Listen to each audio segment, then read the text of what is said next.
गृहस्थ के जीवन में क्षमता भाव का किस लेवल तक का रखना चाहिए, इसका कोई एक एग्जाम्पल देके अगर शंका समाधान हो सके तो। इतना संकल्प कर लीजिए, शुरुआत हम नहीं करेंगे। क्या शुरुआत में ऐसा संकल्प करिए, घर के अंदर झगड़े की शुरुआत हम नहीं करेंगे।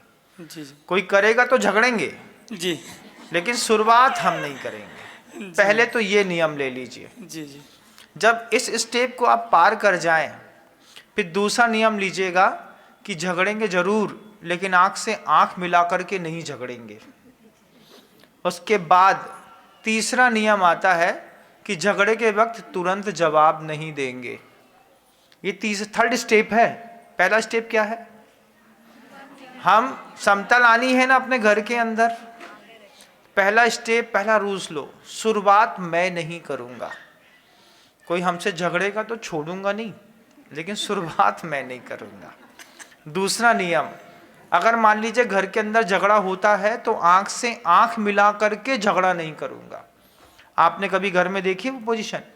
माँ जो है वो कमरे के अंदर घुस करके चिल्ला रही है पर्दे के पीछे से, यहाँ पे पापा चिल्ला रहे हैं।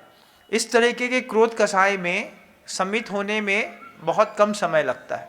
आंख से आंख मिला करके डिबेट करने पर समता पूरी छू हो जाती है।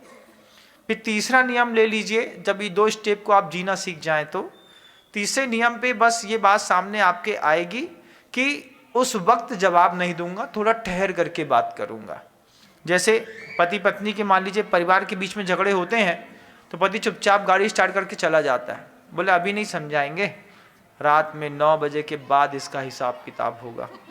तो 6 घंटे के बाद जो होती है वो जो कसाई की मंदता है वो अपने आप हो जाती है। तो तीसरा स्टेप लीजिए कि हम तुरंत जवाब नहीं देंगे।